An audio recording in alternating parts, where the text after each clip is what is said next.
पूरे भारत की सभी महिला बहनों को आज के दिन की बहुत बहुत बधाई। आज अंतर्राष्ट्रीय महिला दिवस है।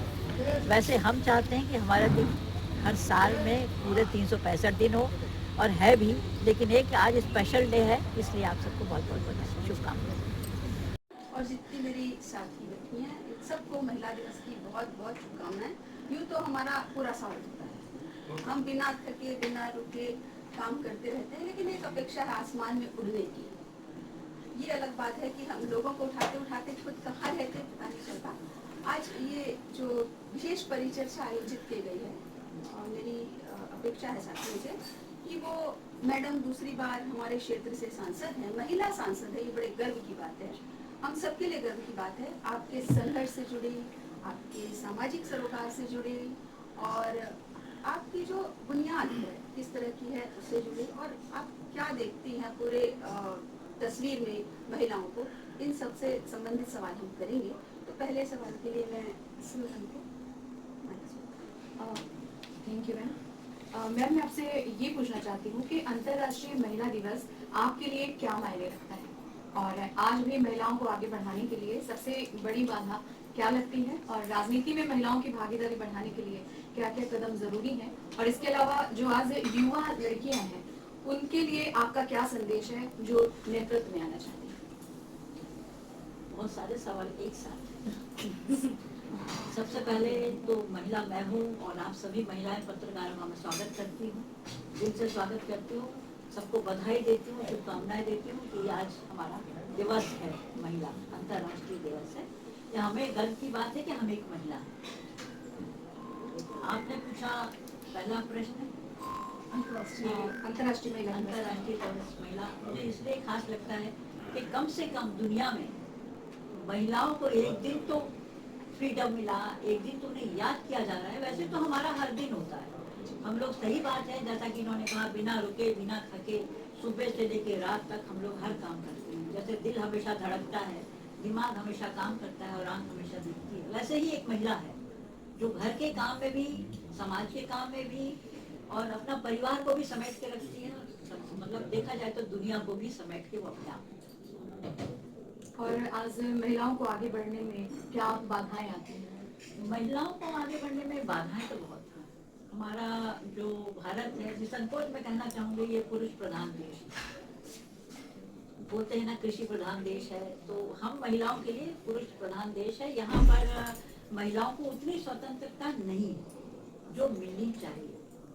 वो बात अलग है कि जैसे मुझे मिल गई तो मैं इस क्षेत्र में काम कर रही हूँ, लेकिन हर एक को नहीं होती है। तो मैं ये चाहती हूँ कि महिलाओं को पूरी तरह स्वतंत्रता दी जाए, जो शिक्षा से पूरी होती है उनको आगे बढ़ने समाज, क्योंकि शिक्षित नारी ही अपना थोड़ा एक उड़ान है जो हमको कहाँ उड़ना है, कहाँ हमें कहाँ काम करना है, एक कर्म क्षेत्र अपना निर्धारित करती है।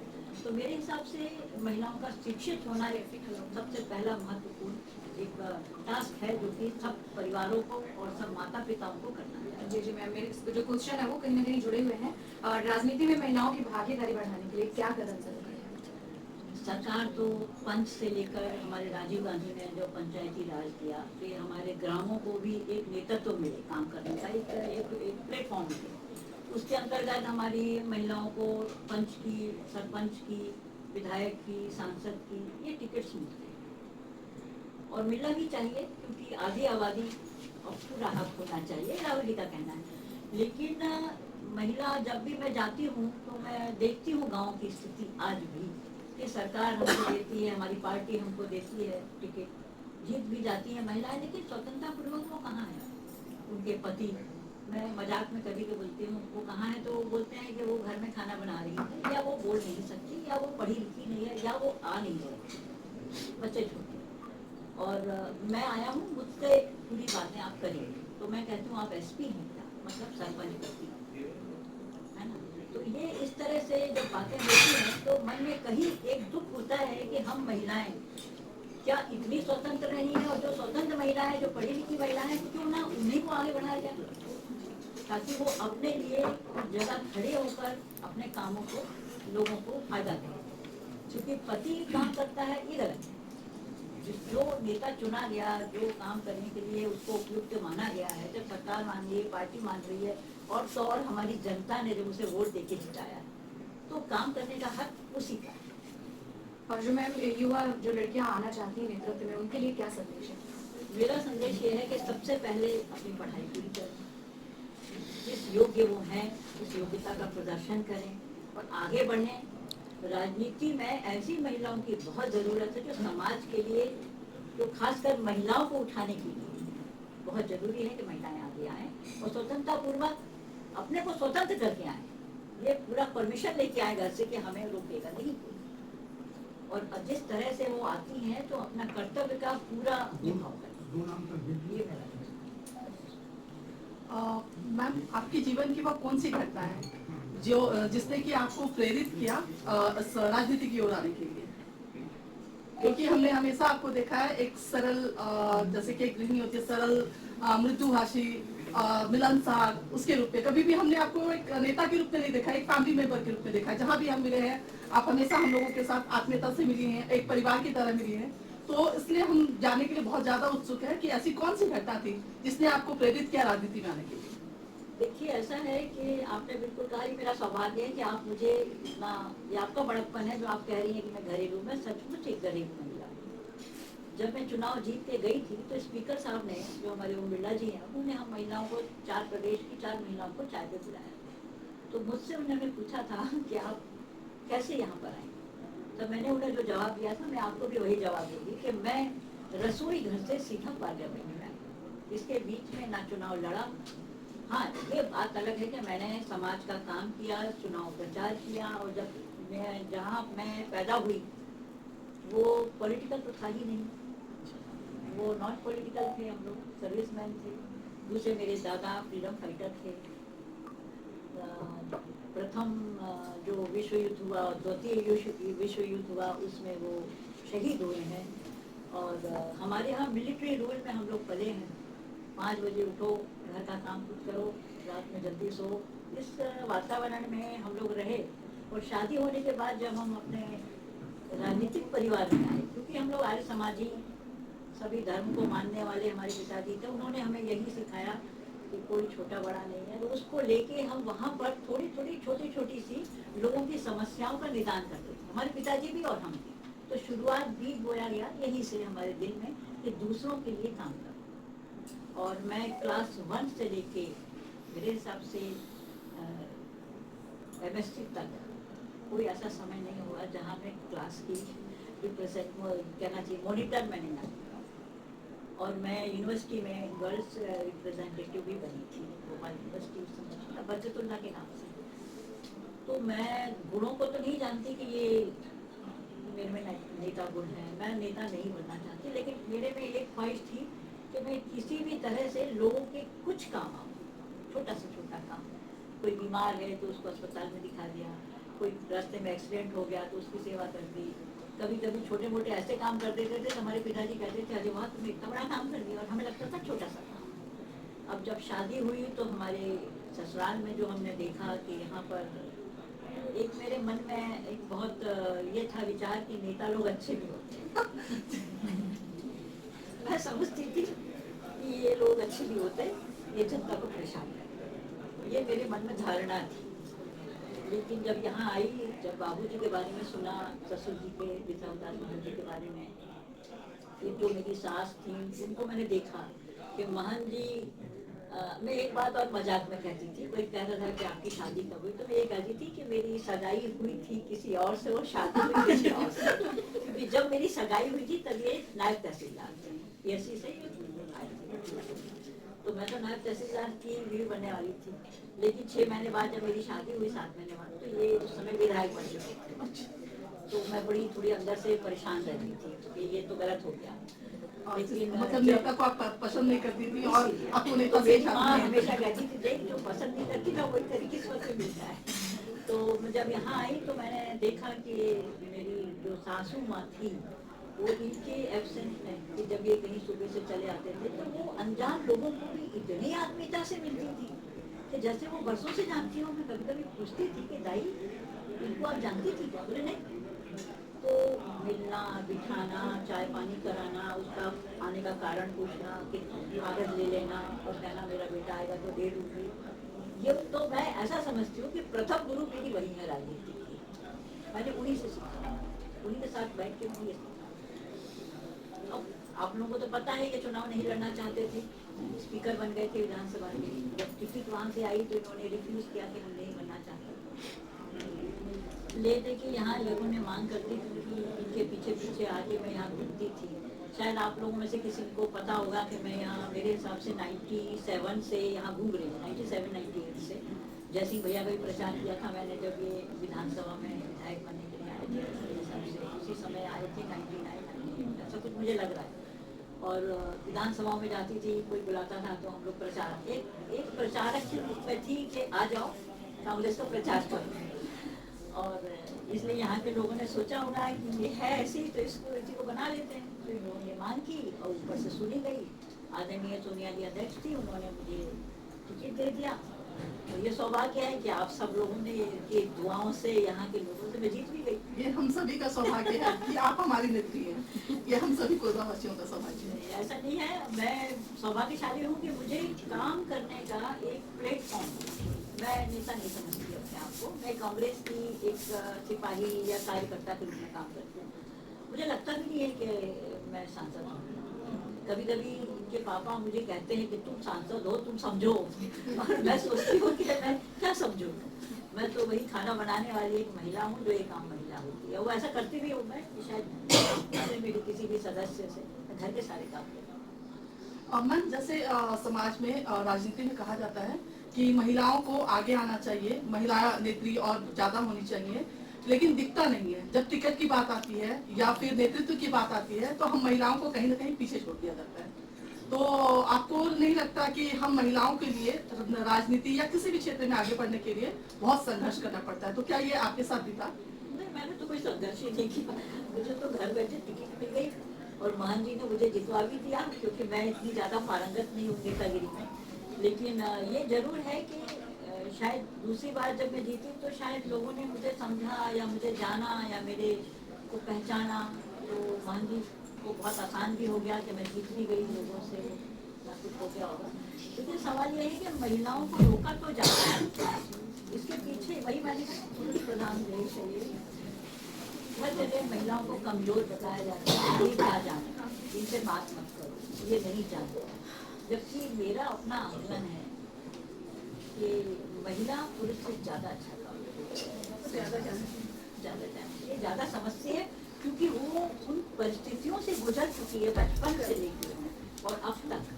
अपने परिवार को संभालती, बच्चे संभालती, जो स्ट्रगल करता है ना वो उस चीज़ की कदर करता है और उसको समझता है। हमको जो मिला है वो किस्मत से मिला है, ये सोच कर हम खुश हैं।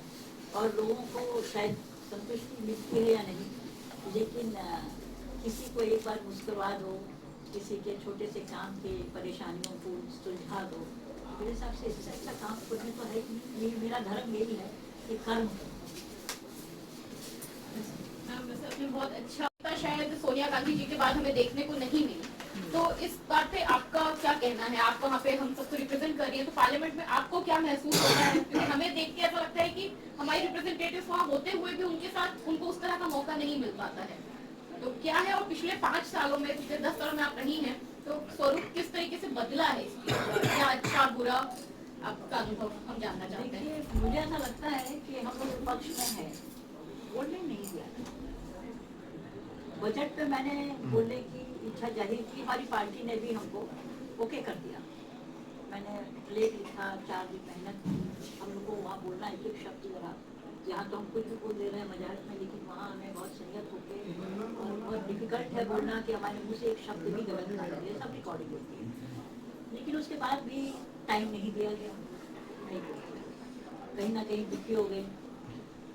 राहुल जी का भी ये कहना है कि महिलाओं को आगे रखो, वो हमेशा महिलाओं को आगे रखना चाहते हैं। लेकिन हम लोग आगे चाहते तो है बढ़ना, लेकिन मौका नहीं मिलता। और आपने देखा है लोकतंत्र का इतना बड़ा मंदिर, दुख होता है जब वहाँ पर धर्म की बात हो, वहाँ पर आते साथ ही मोदीमय हो जाता है।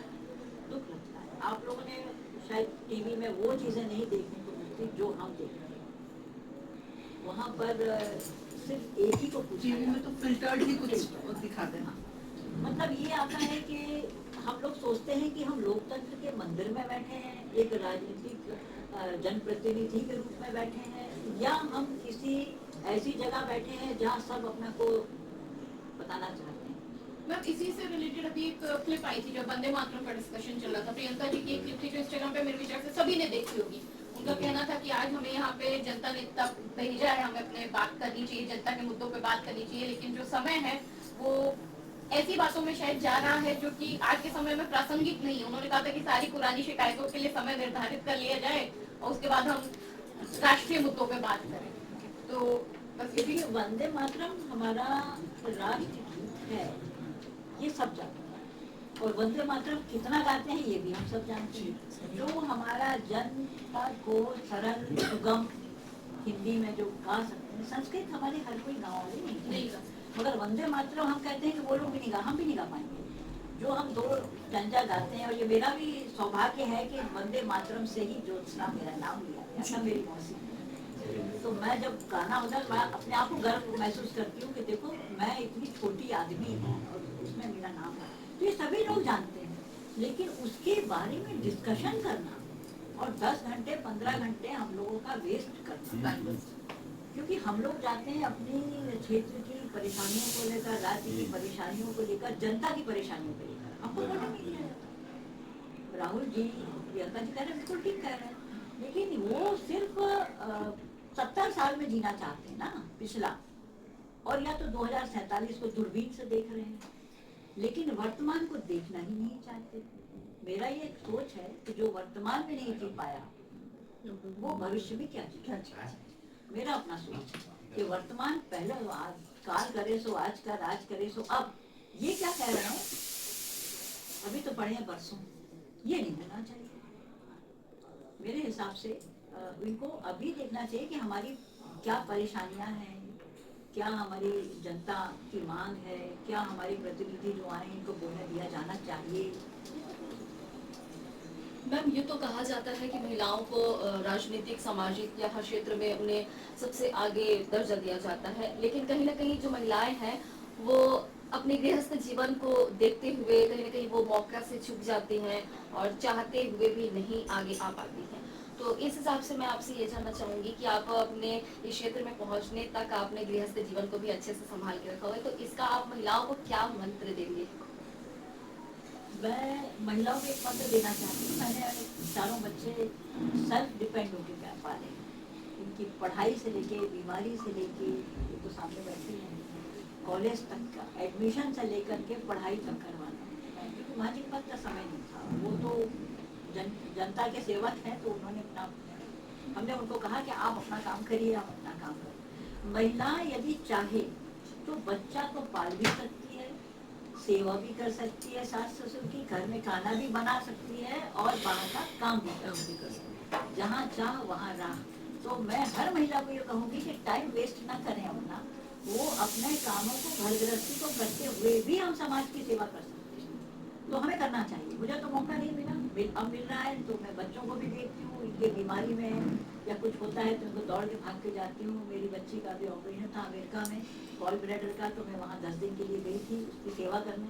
तो आदमी समय निकालना चाहे तो निकाल सकता है, और नहीं निकालना चाहे तो फिर उसको तो कुछ कहीं सही होता है। मैडम, मैं ये पूछना चाहूँगी कि महिला आरक्षण का हल्ला तो बहुत होता है देश में, महिला आरक्षण को लेकर, लेकिन अभी पार्लियामेंट में जैसे देखा जाए तो 543 सीट में मात्र 74 महिलाएं हैं, जो कि 13.6 पॉइंट है कुछ। तो आप भी वहाँ पे रहते हैं, क्या लगता है शीर्ष नेतृत्व में क्यों नहीं पहुँच पाती महिलाएं, कहाँ पे कमजोर है? मैंने कहा ना, ये जो महिलाओं का खुद का एक, जब तक महिला नहीं चाहेगी वो आगे नहीं बढ़ सकती। मुझे ऐसा नहीं लगता कि पुरुष रोकता है महिला को। मैं जहाँ तक सोचती हूँ, स्वतंत्र होकर जीना वो शुरू से सीखे, वो समाज को सुधारने का शुरू से सीखे, और जो वो बनना चाहती है वो बन के दिखाए। आज शक्ति इतनी है महिलाओं की, वो कोई कमजोर नहीं है। वो क्यों कहती है कि हमें सुरक्षा दो? हम तो नहीं मांगते सुरक्षा, क्यों मांगते हो सुरक्षा दो? अरे आपके पास यदि कोई गलत काम होता है तो आप उसे खुद लड़ो ना, आप कहाँ कमजोर है? जब हम दूसरे एक अपने ही जैसे स्वरूप को जन्म दे सकते हैं, भगवान के बाद महिला का नाम आता है, जो खुद का अपना स्वरूप कोई नहीं कर सकता दुनिया में। चलिए वुमेन्स पावर की आज बात कर रहे हैं, तो कभी ऐसी भी कोई वहाँ पे पार्लियामेंट में दिखाए कि एक नारी सब पे भारी, कोई मुद्दा ऐसा उठाए हो? नहीं बात है, थोड़ा सा उसको भी आपने देखा नहीं, कई बार। 6-7 महिलाओं को प्रधानमंत्री की ऐसा। सीना जो है वो 4 इंच का कर दिया। सुना के नहीं सुना? इतना बड़ा प्रधानमंत्री लोकतंत्र के मंदिर में, पार्लियामेंट में, जहाँ की मार्शल है, जहाँ पर की सारी उनका मिलिट्री लगी हुई है बाहर, वो असुरक्षित हो गया सिर्फ 5-6 महिलाओं से। और कुछ नहीं किया उन लोगों ने, एक बैनर लेके तो खड़ी थी, कुछ तो नहीं किया। ना किसी के पास कोई हथियार था, ना कोई गाली दे रहा था, ना कुछ कर रहा था, वो डर गए महिलाओं से। शक्ति वाली तो है, ये तो मानना पड़ेगा। जब देश का 56 इंच का सीना विश्व गुरु हार सकता है महिला 5 महिलाओं से, तो हम भारत की सारी महिलाएं एक हो जाएं तो क्या नहीं कर सकते। अच्छा, किस्मत वाली महिला कौन है, जो सेल्फ डिपेंड है या पति पे डिपेंड है, जो रानी की मेरे तरह हिसाब रखे? से पति पे डिपेंड होना बुरा नहीं समझती मैं। गाँव में ऐसा नहीं है, पति तो परमेश्वर है हमारी भारतीय स्त्रियों के लिए, ठीक है, लेकिन पति अपनी जगह और अपनी व्यक्तिगत देखा जाए सोच और व्यक्तिगत स्वतंत्रता, ये मैं सोचती हूँ कि महिलाओं को अपने सोच विचार से स्वतंत्र होकर काम करना चाहिए। मैम दूसरा पॉइंट मेरा है, यहाँ आपने बताया जैसे आपने रसोई को भी बखूबी संभाला और वैसे ही राजनीति को भी। यहाँ का जो सफर है रसोई से लेकर राजनीति तक, इसमें आपको कितनी बड़ी बड़ी चुनौतियों का सामना करना पड़ा, या कुछ ऐसी कोई बड़ी गलती जो आज भी आपको याद रहती है?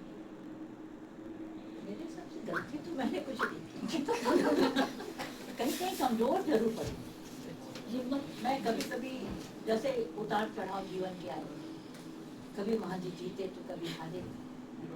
और जो हमारा पारिवारिक जो पीछे हम अपने परिवार को देखते हैं महान जी के पिताजी से, तो हम लोग कोई आप लोग को कहने की जरूरत ही नहीं है। आप सब जानते हो कि हमारा परिवार कैसा है और क्या करता है। और इतने 60-70 साल के राजनीतिक जीवन में इस परिवार ने कोई ऐसी चीज नहीं की कि कोई उनको उंगली उठा सके। तो हम लोगों ने होगा बहुत, जब हार गए तो फाइनेंशियली हमने बहुत मुसीबत झेली है। अपने बच्चों को कैसे पाला है मैं जानती हूँ कि मैंने कभी अपने बच्चों के लिए ड्राइवर नहीं रख सकती थी, गाड़ी नहीं रख सकती थी, मैं बसों में सफ़र करती थी। उसके बाद जब गाड़ी किसी तरह लोड कर ली तो मैं ड्राइवर बनकर इन बच्चों को छोड़ने जाती थी, लेकर घर के काम करती थी। 5 बजे सुबह से मैं लड़की को पढ़ाने के लिए जो कोचिंग होती है उसे 5-6 बजे जाती थी, तो 5 बजे उठ के टिफिन बनाती थी। मैंने सफ़र बहुत किया लेकिन आनंदमय किया, उसमें भी आनंद लिया, हर चीज़ लिया मैंने। एक सवाल मेरा है, वैसे तो महिलाओं का वुमेन्स डे है तो बहुत सारे समझौते करने पड़ते हैं, कहीं छोटा कहीं बड़ा। आप राजनीति में आई हैं तो कुछ ऐसे डिसीजन या समझौते करने पड़े हैं जिससे आपका दिल संतुष्ट नहीं हुआ और वो करना पड़ा? कभी होता है, जैसे अब इसकी बेटी का जन्मदिन है, नानी आप आना ले जा पर ये बीमार है, मालूम है कि कुछ नहीं कर पा रही है, तो दूसरों से कह के अपने भाई से बोल के कि भाई उसको देखो, डॉक्टर को दिखा दो। उस समय ना जाना, ना जा सकना, क्योंकि मैं यहाँ काम कर रही थी। मेरे लिए तो ये सबसे बड़ा परिवार है जो कोरबा लोकसभा क्षेत्र है, और उसके बाद मेरा परिवार आता है। मैं यही कहूँगी कि कर्म क्षेत्र को प्रधानता दो। बिना कर्म किए आपको ना फल मिलने वाला है ना मोक्ष मिलने वाला है। जो हम लोग कहते हैं ना धर्म धर्म धर्म, असली धर्म हमारा कर्तव्य है। हम धर्म को बहुत मानते हैं, हिंदू धर्म को मानते हैं, हम परंपराओं को मानते हैं, लेकिन हमारा असली धर्म है कर्म करो। अपना कर्म करो और आत्म संतोष पाओ। सबसे बड़ी संतुष्टि हमको मिलती है दूसरे जब हंस के बात करते हैं।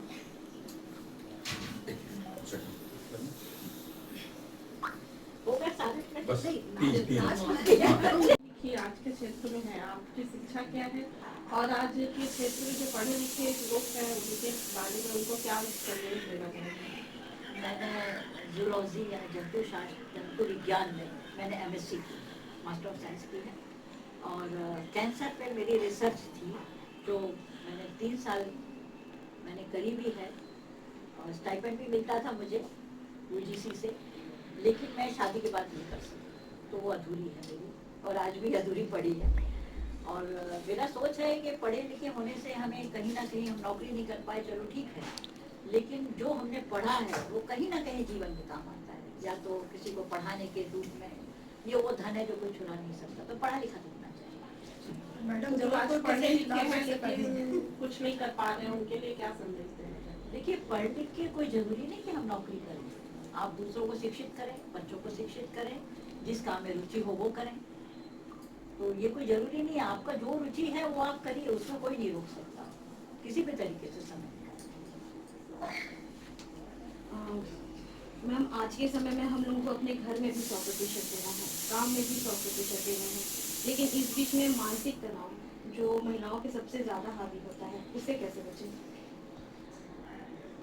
कोई अच्छा संगीत सुनिए, कोई आपको अच्छी चीज जो आपके हॉबी हो वो आप करिए। मेरी पेंटिंग हॉबी थी, हालांकि मुझे आता कुछ नहीं है, लेकिन रंगों को बिखेरना, कुछ भी पेंट करना, वेस्ट प्रोडक्ट से कुछ भी बनाना, ये मेरी कुछ बातें हैं जो आज भी इससे मैं बोलती हूँ, करती रहती हूँ। एग्जीबिशंस भी मेरी बहुत लगी हैं, ऐसा नहीं है, लेकिन आज वो समय नहीं मिलने से या तो अच्छी किताबें पढ़िए, कहीं अच्छे विचार सुनिए। मैं शिवानी को सुनती हूँ, मेरी पसंदीदा, वो जो बातें कहती हूँ उसको, शिवानी वो भी शांति वाली, वो शांति वाली मैं नहीं हूँ, बाकी मैं उसको सुनती हूँ, मुझे पसंद है। तो कुछ चीजें आप अपना करिए, आप जिसमें गाना लगाइए, आप गाना लगा के आप खाना बनाइए, देखिए आपको क्या मजा आता है। मैं करती हूँ ये सब, गाना सुनते हुए आप कोई काम करिए। सबसे बड़ी बात है, दुख तो हर जगह है, दुख की कोई कमी नहीं है, लेकिन सुख भी हमेशा नहीं रहता है, इसलिए दुख को गले लगा के रखो, खुश रहो।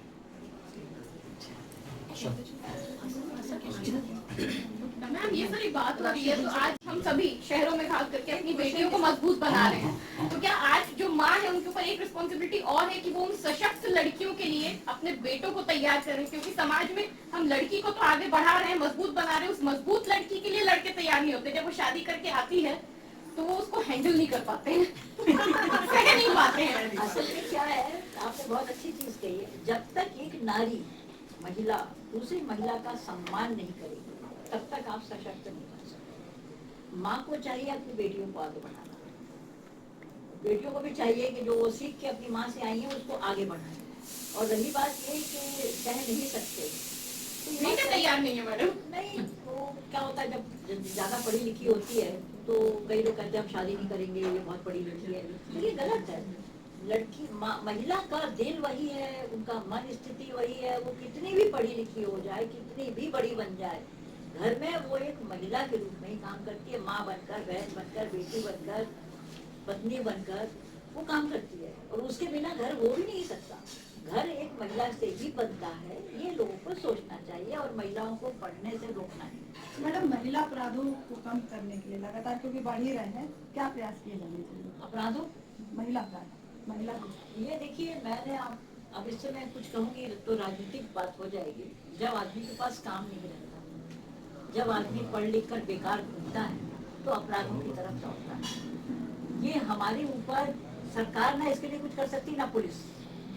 ये समाज सुधारने का काम केवल महिला कर सकती। आपके बच्चे हों, लड़के लड़कियों को आप बचपन से समझाइए कि लड़का क्या कर सकता है, कैसे रह सकता है, जैसे तुम्हारी बहन है वैसे और भी लड़कियां हैं। तो आप आप डालिए अपने परिवार। भाई हर लड़का तो नहीं छेड़ता ना लड़कियों को, भी अपराध नहीं करता। अपराधी वो करते हैं जिनके या तो माँ बाप ने छूट दे रखी है, या तो उनके पास काम नहीं है, या वो फिर नशा। तो ये सारी चीजें सामाजिक बुराई है, इसको समाज ही दूर कर सकता है। बढ़ रहा है, बहुत बढ़ रहा है, और आजकल तो अपराध दर हो गया है आपका छत्तीसगढ़। अब मेरे सवाल है, मेरे दो सवाल हैं। एक सवाल क्षेत्र की मजबूत अडिग जनप्रतिनिधि और वो भी महिला सांसद। हमारे क्षेत्र में राखड़, सड़कें, स्कूल, ऐसे बहुत सारे सब्जेक्ट हैं जिसमें बहुत लोग सफर कर रहे हैं। आप 2 बार से सांसद हैं पिछले, क्या आपने किया? बहुत संक्षिप्त में चाहूँगी जवाब, क्या आपने किया, आगे आपकी क्या कार्य योजना है? और जो दूसरा एक अनौपचारिक सवाल है, ये इसके बाद पूछूंगी आपसे। देखिए, राखड़ की समस्या बहुत पुरानी है। यहाँ राखड़ की समस्या बहुत पुरानी है, और मैंने इसके लिए प्रदूषण के लिए मैंने पार्लियामेंट में बोला भी, क्वेश्चन भी उठाया। ये समस्या को कैसे सुलझाना चाहिए, इसमें एक चीज मैं कहूँ, नेता काम करता है सुझाव का देने का, लिख के पत्र करने का, इधर उधर पत्रकारों से बोलने का, या पार्लियामेंट में बोलने का, या जुड़ा हुआ उठाने का, लेकिन मेन काम करता है एक अधिकारी। हमारे अधिकारियों को चाहिए कि वो जिसके लिए बने हैं, चाहे वो कलेक्टर हो, चाहे वो एसपी हो, चाहे वो सीओ, वो अपने अधिकार क्षेत्र में रहकर काम करें। तो मैं चाहूंगी कि जिस दिन अधिकारी लोग हमारे सपोर्ट में काम करने लग गए, उस दिन जनता का कोई काम बचेगा ही नहीं। अब दूसरा सवाल बिल्कुल अनौपचारिक है। ये सवाल गृहिणी ज्योत्सना महंत से है मेरा। मैं आपसे ये नहीं पूछूंगी आप आम कैसे खाते हैं लेकिन मैं आपसे ये जरूर पूछूंगी कि आपकी रसोई में ऐसा क्या स्पेशल पकता है जो आपके पूरे परिवार को बहुत भाता है और वो आपके हाथ का बना। मेरे यहाँ ये बात तो बहुत डाइवर्सिटी है किसी को कुछ, किसी को कुछ, किसी को कुछ। महान जी को बिना मिर्ची के, बिना तेल के, मतलब उनको सादा खाना पसंद है, पताल की चटनी मिल जाए या तत्काल आलू, उन्होंने एक नाम दिया है। तो मैं हमेशा क्या करती थी, जब कुछ नहीं मिलता था तो आलू की कुकर में 2 मिनट के अंदर ही कहते थे कोई आ रहा है खाने को तो बना देती हूँ। तो उसका नाम रखा है तत्काल आलू की सब्जी। तो वो उन्हें पसंद है, वो बना देती हूँ। इन्हें मेथी मलाई, मटर मलाई मेथी पसंद है, और जिस बच्चे को जो पसंद है मैं वो चीज़ बनाती हूँ। और मेरी लड़की बैठी मुझे पूछ लो, किचन में तो मैं मास्टर हूँ, कहना नहीं चाहिए, आप कुछ भी बना लें। ये आज का जो संवाद था हमारी सारी महिला पत्रकारों के साथ आपका, ये बहुत खूबसूरत, बहुत अच्छे सवाल आए, बड़े अनौपचारिक औपचारिक दोनों आए और बड़ी खुशी हुई आपसे बात करके। और महिला दिवस की आपको बहुत बहुत बधाई। मैं एक बात मैं और कहना चाहती हूँ, आज महिला दिवस है। मैंने ऐसा विचार किया है और मैंने एक लोगो भी बना लिया है, एक रडार न्यूज़। अच्छा, रडार न्यूज़ है, इस रडार पे सारे रहेंगे और उसमें एक खासियत ये है कि सारी महिला जो है उससे जुड़ी रहेंगी, हम पुरुषों को नहीं रहेंगे, महिला पत्रकार रहेंगी और वही प्रतिनिधित्व करेंगी। तो बहुत जल्दी हम इसके लिए भी आपसे संपर्क करेंगे। हो सकता है बहुत जल्द आपको एक फीता काटने मैं आ जाऊंगी, लेकिन एक चीज मुझे बहुत अच्छी है, रडार शब्द आपने लिया है। सारे तो रहेंगे। वो सारी महिलाएं आपके रडार में आ जाएंगी जो कि छुपी हुई हैं, जिनको कार्य क्षेत्र नहीं मिल रहा है या जिनको पीछे में कोई खड़ा होकर उन्हें रोक रहा है, वो रडार में आ जाएंगे। तो बधाई हो आपको रडार में महिलाओं को लाने के लिए। और मैं खुद चाहती हूँ कि महिलाओं का सम्मान करे और महिला दिवस हर दिन मनाए। एक बार फिर आपको बधाई।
आप बताएंगे कि आज सांसद मैडम से मिले हैं आप लोग महिला दिवस पर, क्या बोले महिला मैडम ने? आज महिला दिवस है, अंतर्राष्ट्रीय महिला दिवस पे सारी महिला पत्रकार जो है कोरबा की, वो अपने जनप्रतिनिधि महिला सांसद से हमने संवाद किया। औपचारिक अनौपचारिक दोनों तरह से हमने वार्ता की। उनसे हमने ये पूछा कि क्षेत्र में समस्याएं क्या है। हमने ये भी पूछा कि महिलाओं के साथ किस तरह की समस्याएं आती है और पूरे तस्वीर में आप महिलाओं को कहाँ देखती हैं। हमने ये भी पूछा कि बेहतरी के लिए क्या हो सकता है। हमने ये भी पूछा कि क्या केवल एक ही दिन हमारा है। तो उन्होंने बहुत अच्छे और बड़े चुटीले और बहुत खूबसूरत जवाब दिए। उन्होंने कहा कि एक दिन नहीं, सारा दिन हमारा है। और एक बहुत अच्छी बात जो उन्होंने कही कि हम जो महिलाएं हैं वो दिल की धड़कन की तरह होती है, आंखों की तरह होती है और मस्तिष्क की तरह होती है, जो बिना रुके बिना थके लगातार काम कर सकती है। और शायद यही सबसे बड़ा संदेश है जो हर किसी को समझना चाहिए।